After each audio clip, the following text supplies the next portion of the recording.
Hola amigos y amigas de mi amigo Freud.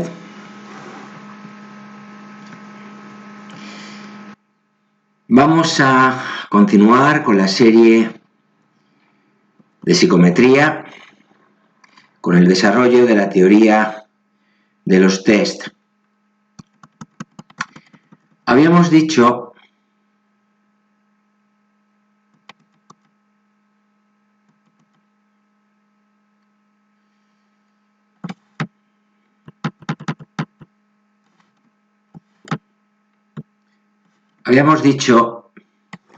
que como consecuencia del auge conseguido por los test,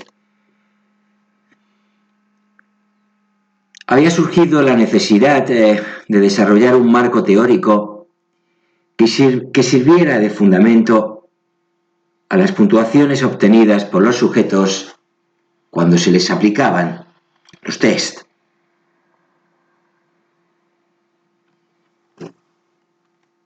Que posibilitara la validación de las interpretaciones e inferencias realizadas a partir de ellas, de las puntuaciones,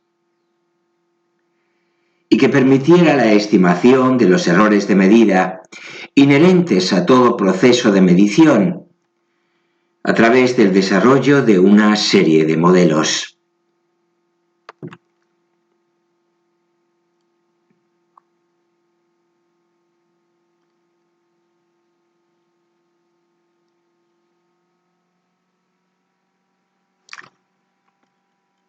Partiendo de la base, continuamos diciendo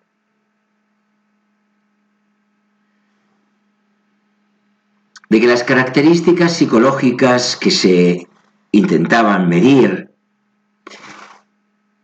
no eran por lo general observables de forma directa, y considerando además que los test eran los instrumentos de medida que se iban a utilizar para llevar a cabo la medición de tales características, continuábamos diciendo que cuando se aplicaba un test a una muestra de sujetos, se podían plantear varias preguntas.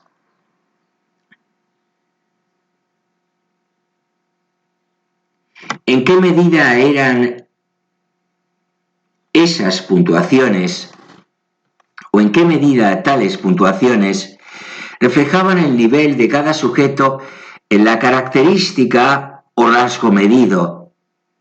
¿Y cómo podíamos estar seguros de que la puntuación obtenida era la que le correspondía realmente a cada sujeto?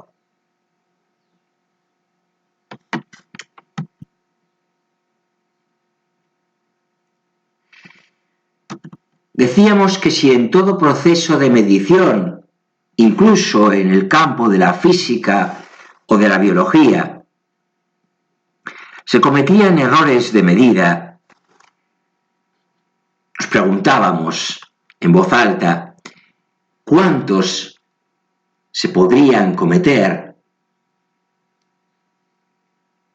Cuando se trataba de medir variables psicológicas, ¿qué error estaba afectando a esas puntuaciones obtenidas al aplicar un test a una muestra de sujetos?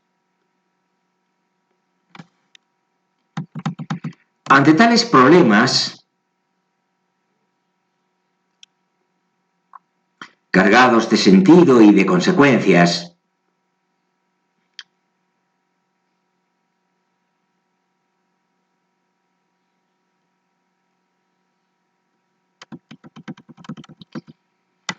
era lógico pensar en la necesidad de algún procedimiento que permitiera analizar, de un lado, la precisión de las medidas obtenidas,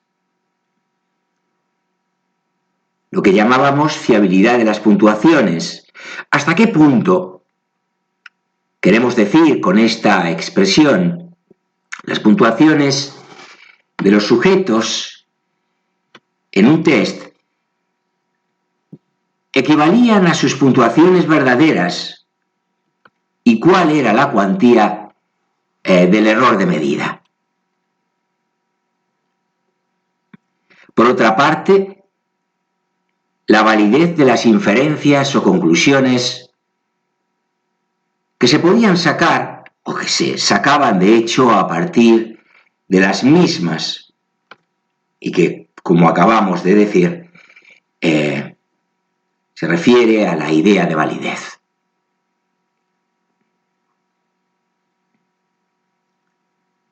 Cuando decimos inferencias o conclusiones que se puedan sacar a partir de las mismas, nos referimos a las medidas o a las puntuaciones obtenidas por los sujetos en el test.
Bien, y en ese punto concluíamos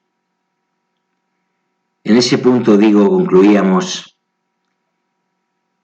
vídeo de ayer y es en ese punto donde continuamos el de hoy.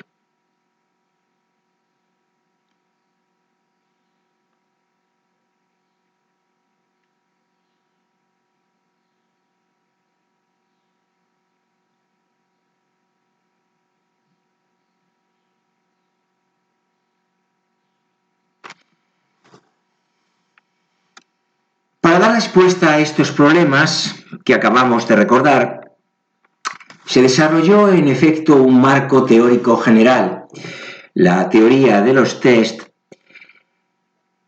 que va a permitir establecer una relación funcional entre las variables observables a partir de las puntuaciones empíricas obtenidas por los sujetos en los test o en los ítems que los componen, y las variables inobservables, las puntuaciones verdaderas o el nivel de habilidad de los sujetos en el rasgo que se está midiendo.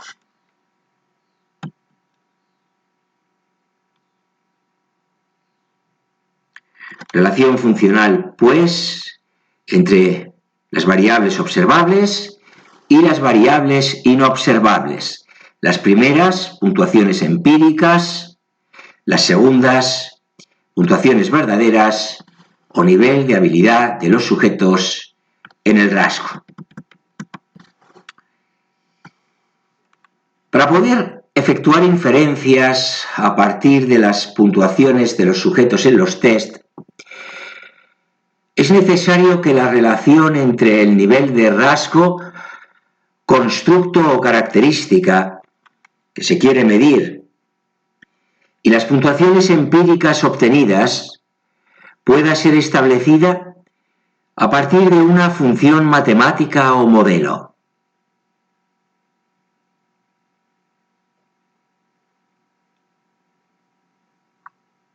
Cada uno de estos modelos representa un tipo de relación funcional y mediante una serie de supuestos deberá especificar los factores que influyen en las puntuaciones obtenidas por los sujetos en los test.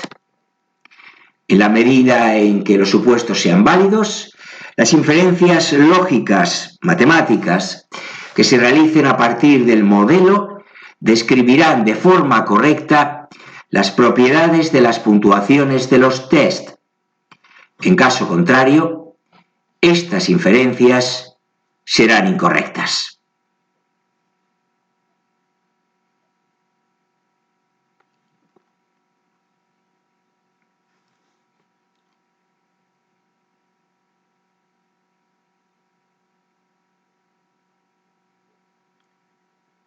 Cada modelo podría dar origen a una teoría de los test, pero las que han tenido una mayor incidencia en este campo han sido la teoría clásica de los test y la teoría de respuesta al ítem.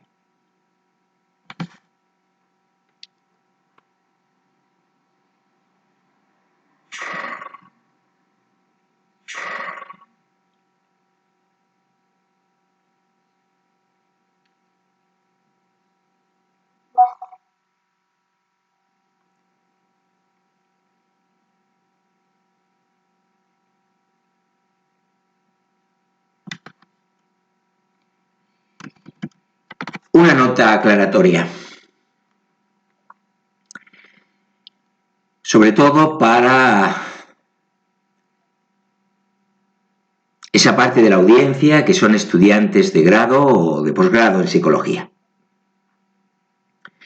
Sabéis que la psicometría habitualmente es una asignatura cuatrimestral. Por lo tanto, habitualmente también los contenidos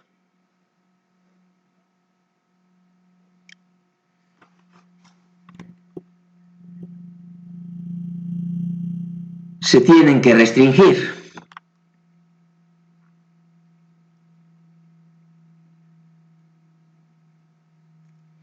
Y se centran habitualmente en la teoría clásica de los test.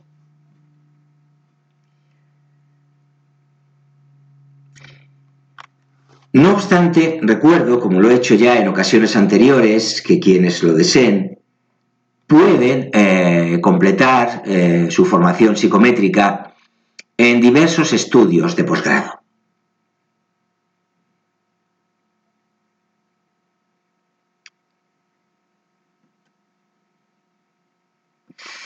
Bueno, empecemos ya con la teoría clásica de los test. La TCT, teoría clásica de test, se desarrolló fundamentalmente a partir de las aportaciones de Galton, Pearson y Spearman y gira en torno a tres conceptos básicos. Las puntuaciones empíricas u observadas, las puntuaciones verdaderas y las puntuaciones debidas al error. Las primeras, las empíricas, corresponden a las puntuaciones obtenidas por los sujetos cuando se les aplica un test. Las segundas, las verdaderas, son las que realmente tienen los sujetos en el rasgo o constructo medido y coincidirían con las empíricas en el caso hipotético de que no existieran los errores de medida.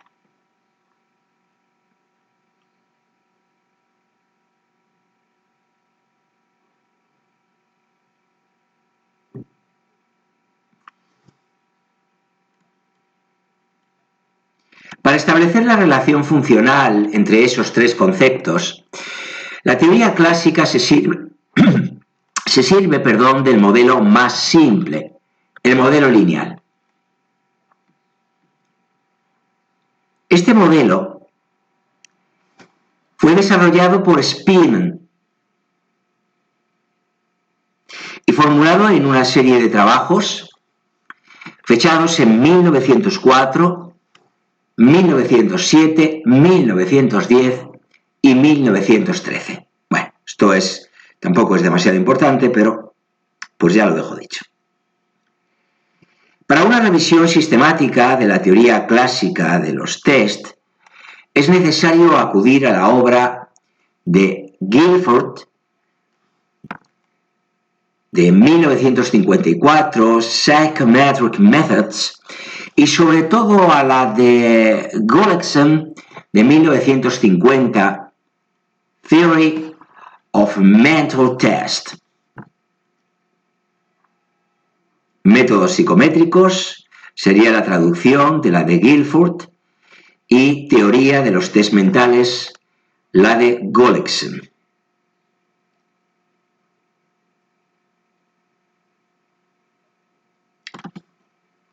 El modelo lineal de Spearman, cuyos supuestos serán desarrollados en un vídeo posterior de esta serie, es un modelo aditivo en el que la puntuación observada, variable dependiente, de un sujeto en un test, es el resultado de la suma de dos componentes: su puntuación verdadera, variable independiente, y el error, que inevitablemente lleva asociado todo proceso de medición.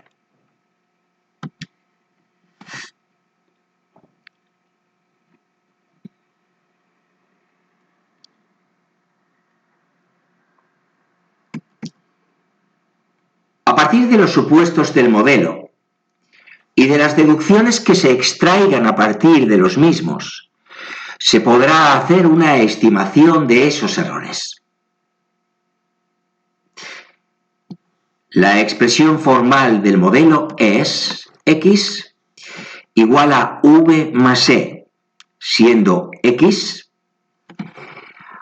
la puntuación observada en el test, V la puntuación verdadera del sujeto, variable independiente, y E el error que, como decimos, inevitablemente lleva asociado todo proceso de medición.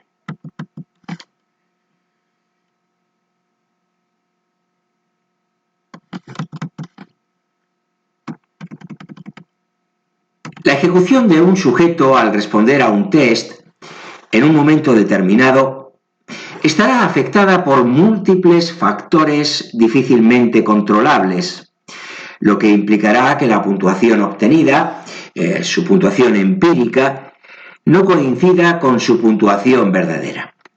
Ante la imposibilidad de saber con exactitud cuál es esta puntuación verdadera, será necesario hacer estimaciones de la misma en base a los supuestos del modelo.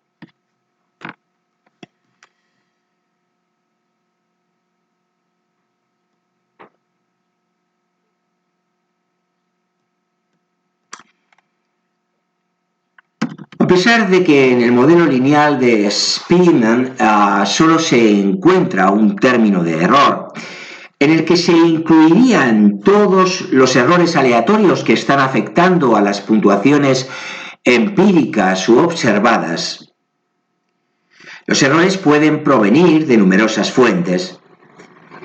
Una de las fuentes de error puede ser el mismo sujeto, ya que cualquier cosa que le haya ocurrido, su estado emocional, su cansancio y fatiga, entre otras posibilidades, puede estar incidiendo en el rendimiento en el test y por tanto, en la puntuación que obtenga. Otra fuente de error puede provenir del propio test debido a los ítems que lo forman y al tipo de formato. También las características de los aplicadores del test pueden estar incidiendo en la puntuación de los sujetos en el mismo. Otras fuentes pueden ser las condiciones ambientales y las instrucciones que se den. Y así podríamos añadir un largo etcétera.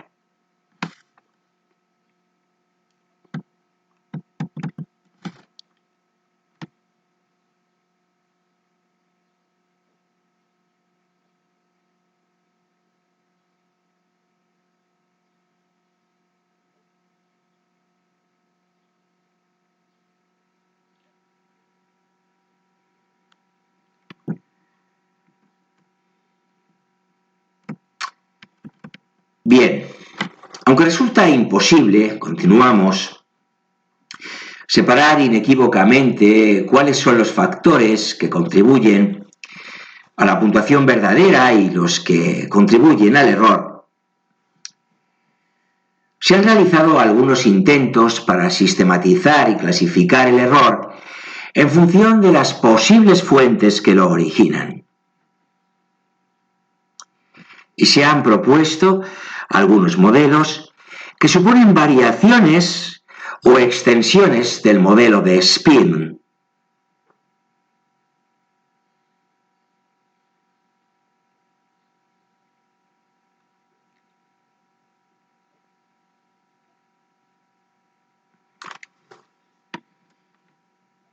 Las variaciones encontradas entre estos modelos alternativos se deben a distintas matizaciones hechas respecto a los errores.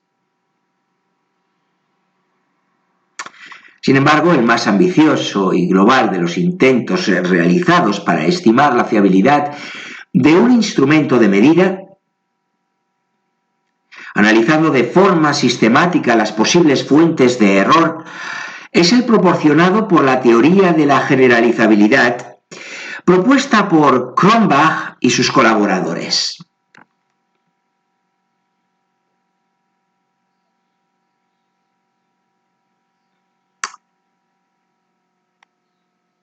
Modelo que tiene en cuenta todas las posibles fuentes de error.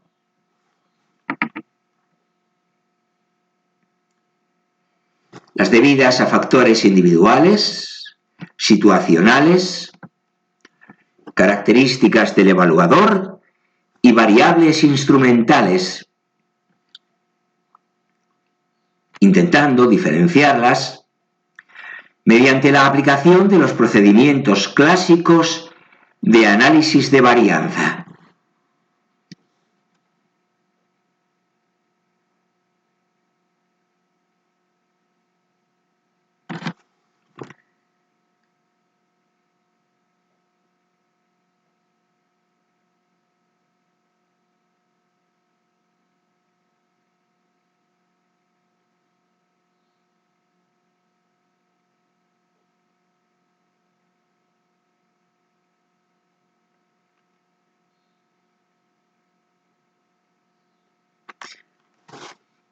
Las fuentes de variación, factores en términos de ANOVA, análisis de varianza, se denominan facetas y los niveles de cada factor condiciones. La medida psicológica se convierte en un índice obtenido en una muestra y el problema, como en toda inferencia, será generalizar esa medida.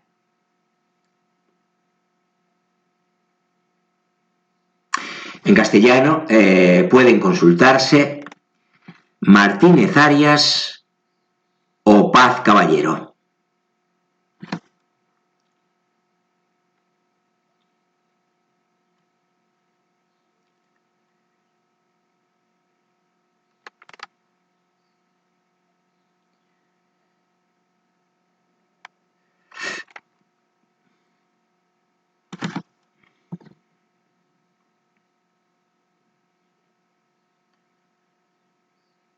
A pesar del avance que en cierto modo supuso la teoría de la generalizabilidad, suele ser considerada más como una extensión de la teoría clásica que como un modelo alternativo. Queríamos dejar dicho esto.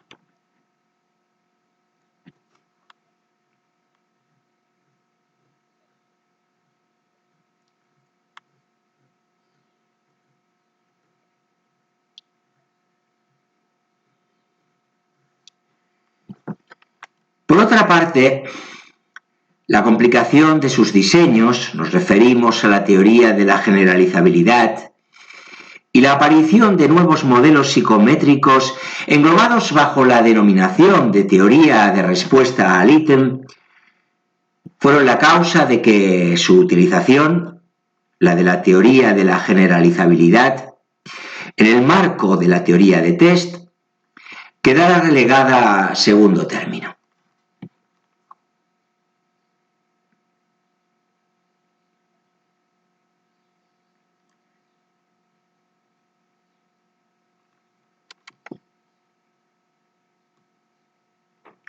Y ahora sí, entramos ya en la teoría de respuesta al ítem, que podréis encontrar como TRI en diversos textos.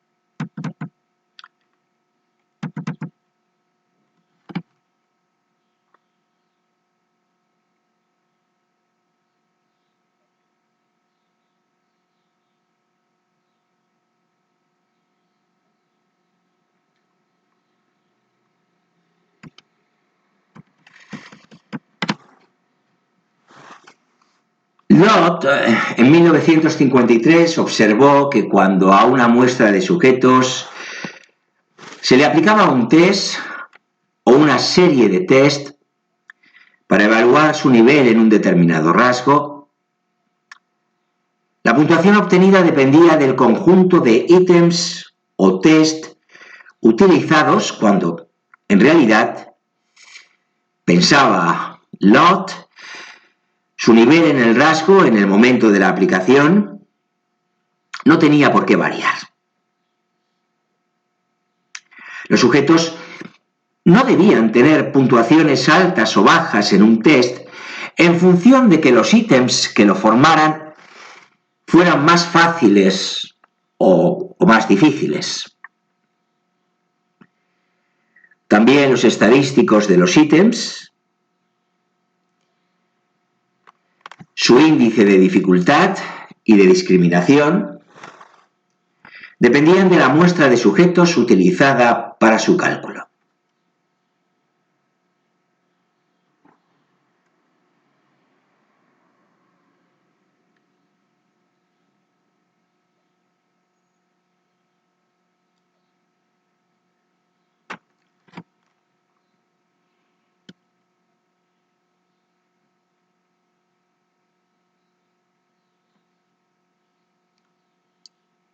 Estos dos problemas que comentamos, junto con el de la indiferenciación del error, recordamos, solo había un componente error que englobaba a todos, fueron los que centraron las críticas hechas a la TCT, a la teoría clásica de los test. Los intentos para solucionar el último de ellos,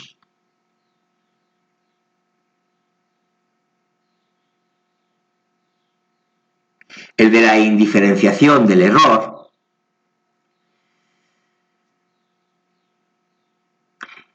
bueno, ya han sido comentados. Pero para intentar solucionar los dos restantes, algunos psicómetras, y disculpad por el palabra, porque a mí tampoco me gusta, entre los que se puede citar a Gullikson y al mismo Lott, se interesaron en el desarrollo de teorías y modelos que permitieran describir los niveles de habilidad de los sujetos con independencia de la muestra de ítems o de tareas utilizados para su evaluación, y el cálculo de los estadísticos de los ítems con independencia de la muestra de sujetos utilizada.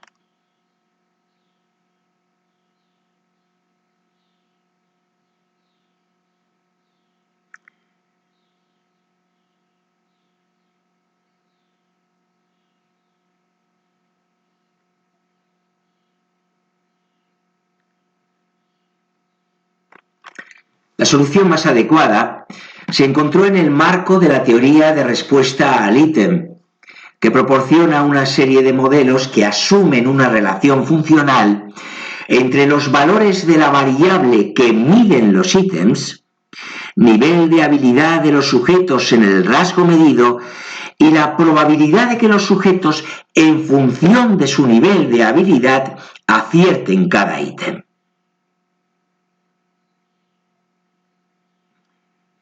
A esta función se la conoce con el nombre de curva característica del ítem, debido a que realmente es la curva que caracteriza a cada uno de ellos.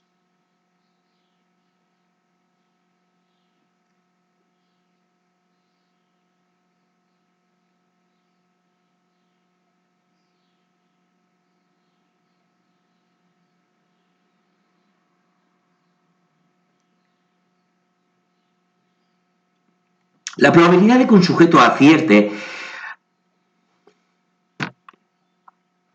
en cada uno de los ítems no depende ya del propio ítem, depende exclusivamente del nivel de los sujetos en la variable que mide cada uno de ellos.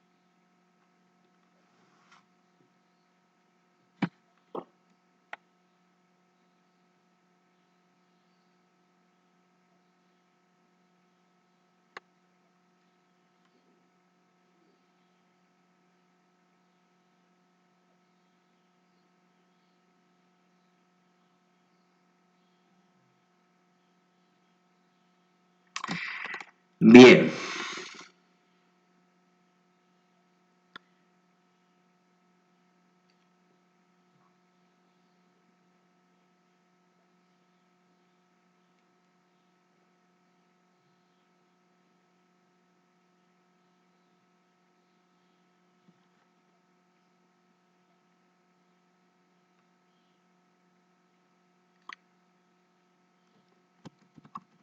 En 1952, Lott defendió su tesis doctoral en la que presentó a la TRI, la teoría de respuesta al ítem, como un modelo o teoría con entidad propia.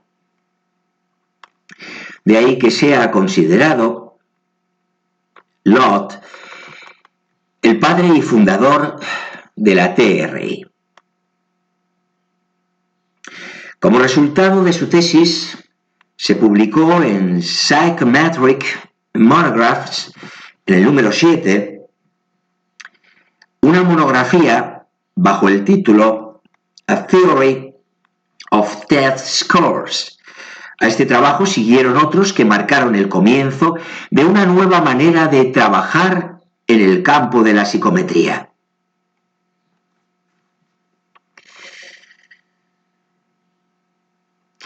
El desarrollo de estos modelos supuso un gran avance en la teoría de test. No obstante, la dificultad de utilizarlos en la práctica sin la ayuda de los ordenadores fue la causa de que su gran desarrollo no llegara hasta finales del siglo XX, cuando ya el uso de los ordenadores personales fue habitual y asequible para una gran mayoría y además se desarrollaron los programas de software necesarios para su utilización.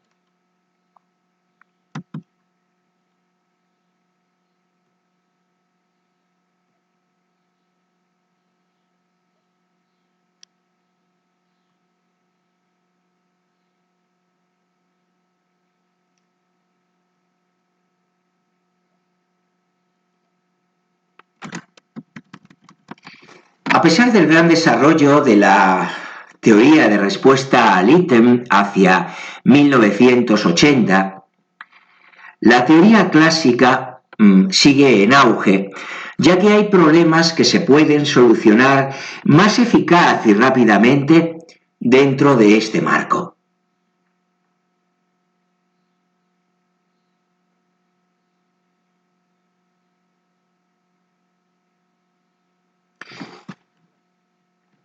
Y una nota, como siempre, al final de cada apartado, vamos a decirlo así. Los espectadores del canal interesados en la teoría de respuesta al ítem pueden consultar en castellano los siguientes textos introductorios que comparto.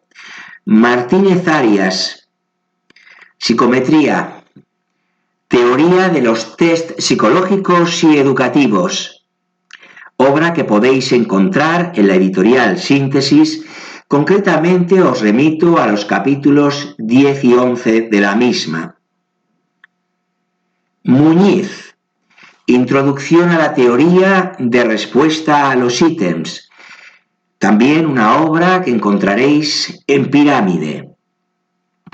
Santisteban, Psicometría, Teoría y Práctica en la construcción de test, obra que encontraréis ahora en Norma, Os remito específicamente a los capítulos 10 y 14.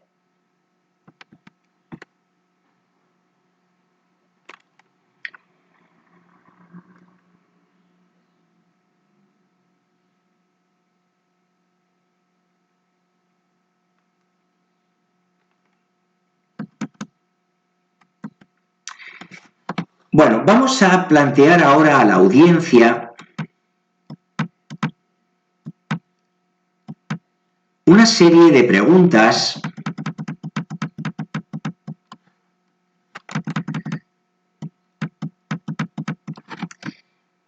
que van a poner a prueba los conocimientos, o hasta qué grado los conocimientos que se pueden adquirir en esta serie de psicometría, en esta serie de vídeos, están o han sido ya consolidados.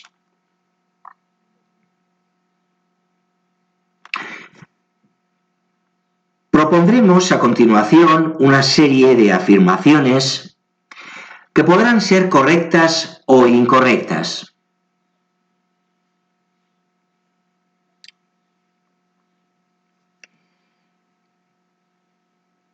El espectador, después de escucharlas con detenimiento, deberá responder en un sentido u otro, razonando, por favor, la respuesta.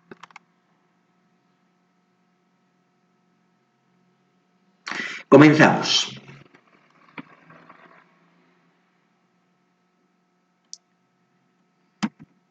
La teoría de la medición es uno de los campos de la psicometría.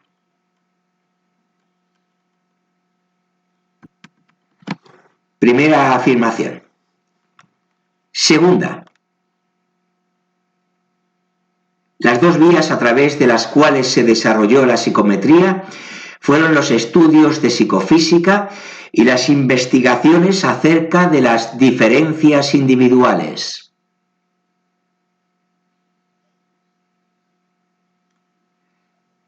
Tercera. Los métodos psicofísicos se desarrollaron para su utilización en el campo de la percepción.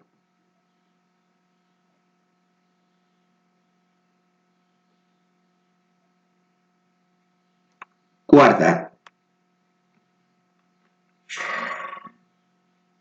A través de los métodos de escalamiento psicológico se pueden medir variables que no tengan ninguna dimensión física subyacente.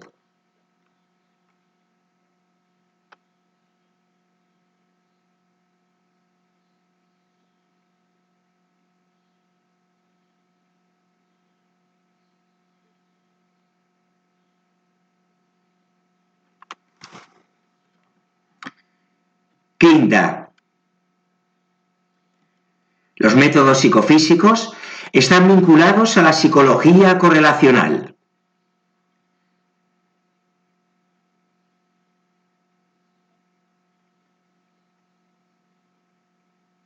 Sexta.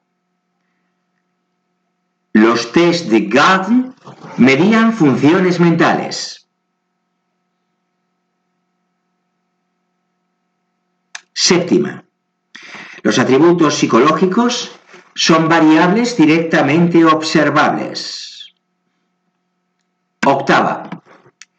Los métodos de escalamiento psicofísico pretenden ordenar a los sujetos a lo largo de un continuo psicológico.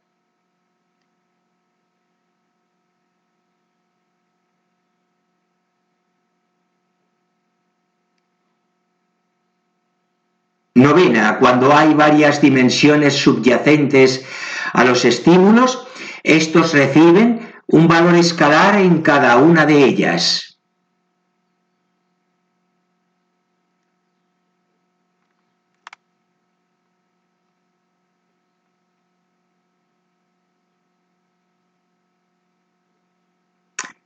Décima, la psicometría utiliza como método de investigación el método científico.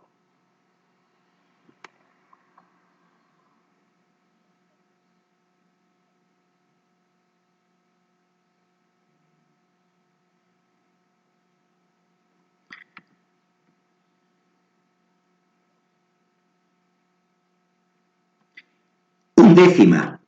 Podemos considerar a los test como instrumentos de medición. Duodécima. Spearman desarrolló un modelo para las puntuaciones de los test.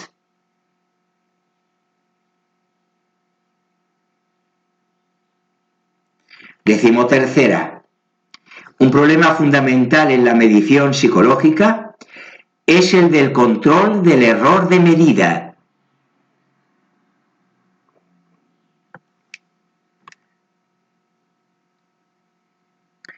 Decimocuarta. El cociente intelectual es una norma cronológica que permite la ordenación de los sujetos. Decimoquinta. Binet fue el primero en considerar la importancia de los procesos mentales superiores en el estudio de las diferencias individuales. Decimosexta. Las puntuaciones obtenidas por los sujetos en un test referido al criterio se comparan con las obtenidas por un grupo normativo.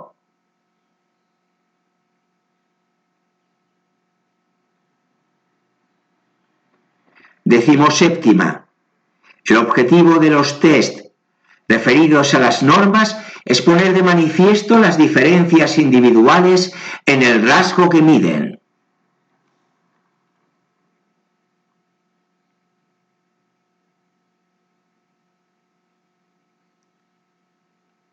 Decimoctava y última por hoy.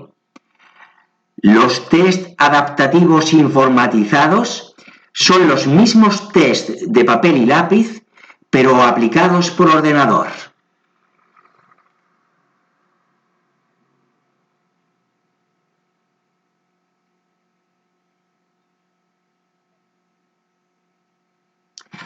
Y hasta aquí.